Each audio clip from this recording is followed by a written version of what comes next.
गुरु अलेख महिमा शरणम सुधी सजन वृंद समस्ते कहते भीम भोई बाणी कुआड़े विश्व जाति संघरे लेखा जाइछि हेले केमिति लेखा जाइछि काहारी को जଣା नाही। सतरे लेखा जाइछि कि नाही केमिति जानिबा ना केवल एमिति अंध भाव विश्वास करि चलिथिबा मने मने गर्व अनुभव करुथिबा आउ मन को शांत करि चलिथिबा ताकू कौन देखिबार जानिबार इच्छा आम मनरे नाही। समस्ते जानती भगवान अछंती हेले केउठी अछंती केमिति अछंती अछंती कि नाही कौन आमे जानि खोजु नाहंती। ठीक सेमिति जाति संघरे भीम भोई बाणी तो निश्चय अच्छी हेले केमिति अच्छी ताहा कौन आमे जानि परिबा नाही। सेथिपाई किछि तथ्य एठारे रखा जाउछि आपण जानि नियंतु। से हेउछंती ललित मानसिंह जहाँ आमे जानी पारुछंती जे भीम भोई बाणी आज विश्व जाति संघरे। ललित मानसिंह हेउछंती डॉक्टर मायाधर मानसिंह पुत्र आउ डॉक्टर मायाधर मानसिंह हेउछंती विशिष्ट प्रेमिक कवि जहाँ परफेक्ट एनालिसिस रे आज संत कविंकर बाणी विश्व जाति संघरे। विश्व जाति संघरे संत कवि भीम भोईंकर बाणी स्थानित होगा पछरे एई मायाधर मानसिंहकर थिला प्रमुख भूमिका। शिक्षा एवं साहित्य क्षेत्र में तांकर अवदान जोगु भारत सरकार तांको पद्मश्री अवार्ड रे भूषित करिसेंती। तांकर सुपुत्र आईएफएस ललित मानसिंह विश्व जाति संघरे भारत सरकार तरफरु भारतीय राष्ट्रदूत थिले Indian ambassador to the United Nations. यह हेउछि 2001 रु 2004 मसीहार कथा। ठीक से समय जे समय आमे शुणी आसुछंती भीम भोई बाणी आज विश्व जाति संघरे स्थान पाइछि बोली आमर अनुमान। से आउ केही नुहंती ए ललित मानसिंह हेउछंती एहार प्रत्यक्षदर्शी जीए सबू को देखिछि। आउ सबुठारु बड़ कथा हैला ललित मानसिंह एबे जीवित। तांको सहित जदि एबे गोटे इंटरव्यू निया जाई पारंता ताहले एसबू आशंका दूर हो पारंता। आमको अंध भाव विश्वास करने को पड़तानी जे विश्व जाति संघरे संत कवि भीम भोईकर बाणी लेखा जाइछि बोली।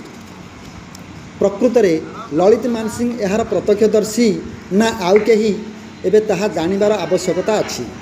एबे सेई मानकु ए गुरु दायित्व दिया जाई पारे जे माने ए ब्रह्म दर्शन आड़ को आगे आसुछंती। संत कवि भीम भोई लिखिछंती तांको ब्रह्म निरूपण गीतारे जादेहरे लागिथिबो परम कीर्तन सेही एका करि पारे ब्रह्म निरूपण। जादेहरे लागिथिबो परम कीर्तन सेही एका करि पारे ब्रह्म निरूपण।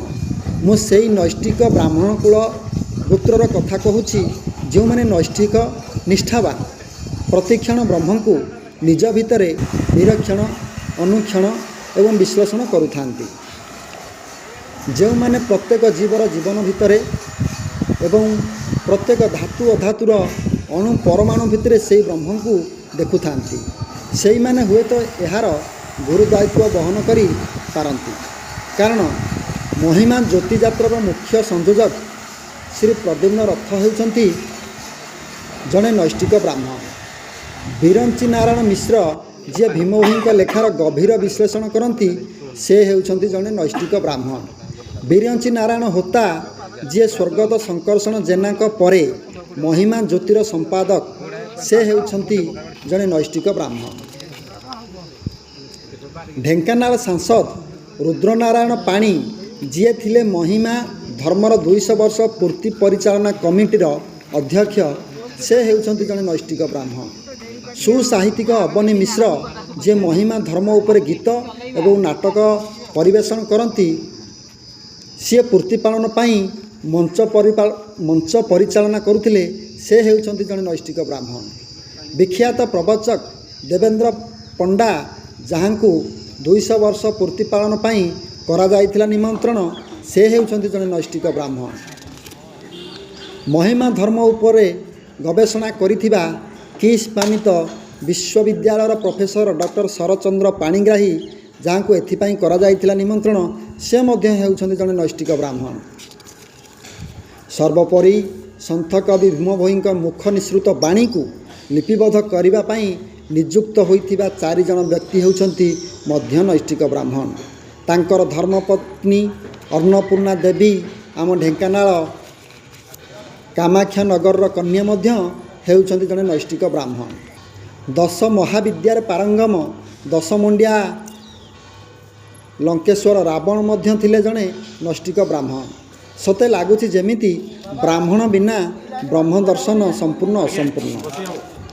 ତେଣୁ ଏତେ ସବୁ ନୈଷ୍ଠିକ ବ୍ରାହ୍ମଣ କୂଳ ଯଦି ଏ ବ୍ରହ୍ମଧର୍ମ ମହିମା ଧର୍ମ ପ୍ରତି ଆକୃଷ୍ଟ, ତାହେଲେ ସେମାନେ ଚାହିଁଲେ ଲଳିତ ମାନସିଂଙ୍କ ସହିତ ପରାମର୍ଶ କରି ଜାତିସଂଘରେ ଭୀମ ଭୋଇଙ୍କ ବାଣୀ ସମ୍ପର୍କରେ ଜାଣିପାରିବେ।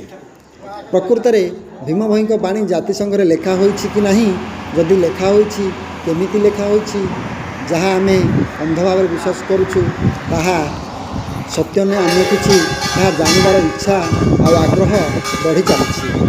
ଜାଣିଲେ ପ୍ରକୃତରେ ସେସବୁ ସଂସାରକୁ ଗୋଟେ ନୂଆ ବାର୍ତ୍ତା ଦେବ। ଏହି ଆଶା ଆଉ ବିଶ୍ୱାସ ଅପେକ୍ଷାରେ ଗୁରୁ ଅଲେଖ।